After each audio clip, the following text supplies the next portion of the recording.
নমস্কার বন্ধুরা, শুভ শারদীয়ার শুভেচ্ছা জানাই সবাইকে।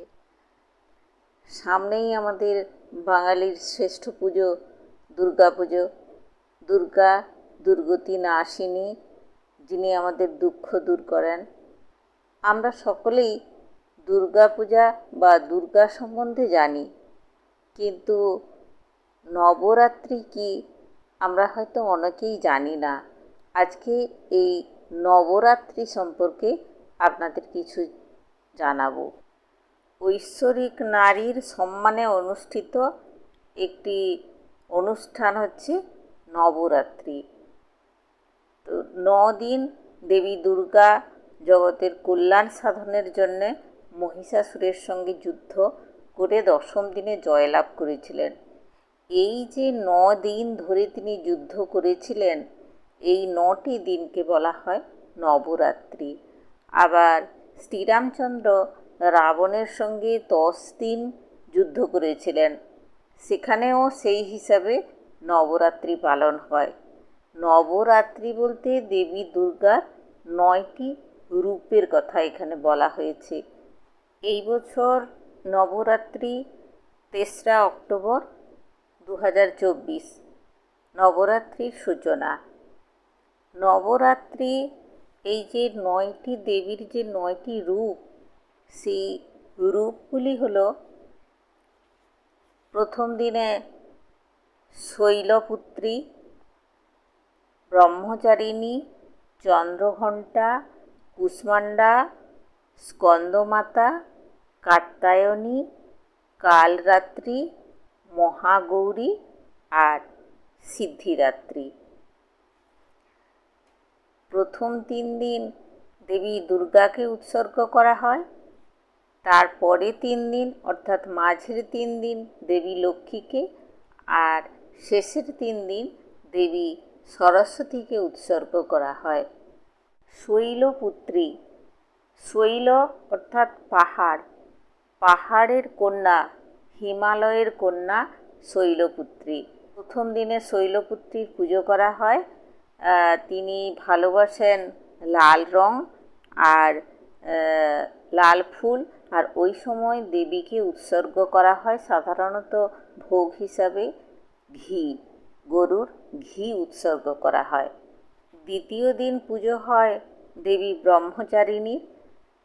দেবী ওই সময় শিবকে স্বামী হিসেবে পাওয়ার জন্যে কঠোর তপস্যা করেছিলেন। সেই তপস্যায় শিব সন্তুষ্ট হন এবং স্ত্রী হিসেবে তাকে গ্রহণ করেন। আত্ম উপলব্ধির জন্যেই তার এই তপস্যা। দেবী ব্রহ্মচারিণী নীল ফুল, নীল রং ভালোবাসেন এবং তাকে উৎসর্গ করা হয়, ভোগ হিসাবে চিনি উৎসর্গ করা হয়। অবিবাহিত মহিলারা শিবের মতো স্বামী পাওয়ার জন্যে এই দেবীর পুজো করে থাকেন। তৃতীয় দিনে ক্ষমা ও শান্তির দেবী, দেবী চন্দ্রঘণ্টার পুজো করা হয়। মানসিক শান্তি এবং পরম সুখ লাভের জন্যে এই দেবীর পুজো করা হয়।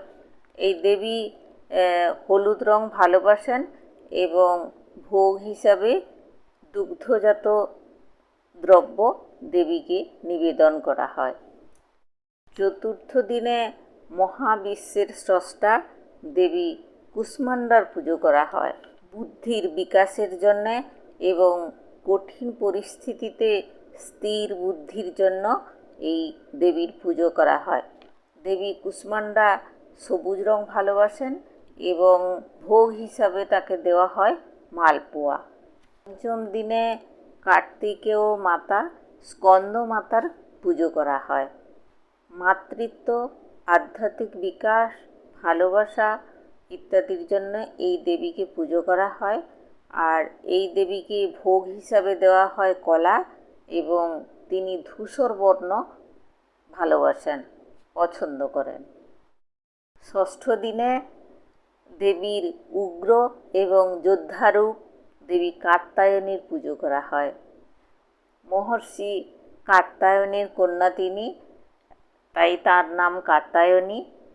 এবং তিনি কমলা ভালোবাসেন। ভোগ হিসাবে তাকে মধু দেওয়া হয়। সপ্তম দিনে দেবী কালরাত্রির পুজো করি আমরা। শিবের তাণ্ডব নৃত্য এবং অর্ধনারীশ্বর হিসাবে তাকে আমরা দেখি।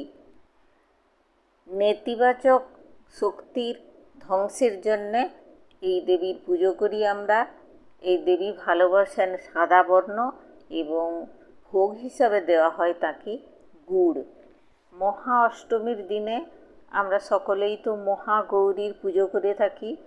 তপস্যা বলে তিনি গৌরবর্ণ ধারণ করেছিলেন দেবী, তাই তিনি মহাগৌরী।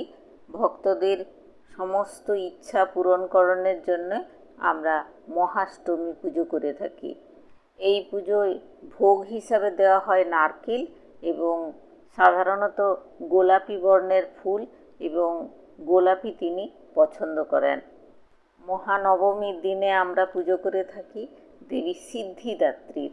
সিদ্ধি কথাটির অর্থ পরিপূর্ণতা, আর দাত্রী যিনি দান করেন, অর্থাৎ পরিপূর্ণতা যিনি দান করেন তিনি সিদ্ধিদাত্রী। আর এই সিদ্ধিদাত্রী পুজোতে রং হিসাবে তিনি পছন্দ করেন আকাশী নীল। ভোগ হিসাবে আমরা দিই ছোলা। আর এই নবরাত্রিটি শেষ হয় দশেরা বা বিজয়া দশমীতে। মন্দের ভালো হিসাবে এই দিনটিকে চিহ্নিত করা হয়। এই দিনেই আমাদের দেবী দুর্গা অসুরকে বধ করেছিলেন। এই দশেরাতে রাবণ আর তার ভাইদের মূর্তি তৈরি করে তাদেরকে পোড়ানো হয়। এই নবরাত্রি যতদিন চলে সাধারণত সাত্ত্বিক জীবনযাপন, সাত্ত্বিক খাদ্য গ্রহণ করতে হয়। নখ চুল কাটতে নেই, কেননা ওইগুলোকে ধরা হয় নেতিবাচক, যেটাকে আমরা ইচ্ছাকৃতভাবে কেটে ফেলি। এইটা কাটা মানেই দেবীর ক্রোধকে ডেকে আনা। সায়েন্স বলছে যে ওই সময়ে ঋতু পরিবর্তন হয়, আমাদের রোগ প্রতিরোধ ক্ষমতাটা কমে যায়।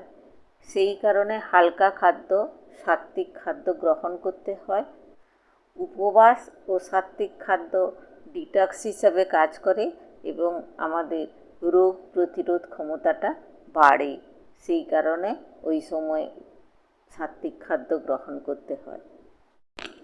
আপনারাও ওই সময়ে সাত্ত্বিক খাদ্য গ্রহণ করবেন, ভালো থাকবেন, সুস্থ থাকবেন। এরপরে আমি নবরাত্রি পুজো কেমন করি আপনাদের দেখাবো। ভালো থাকুন, ধন্যবাদ।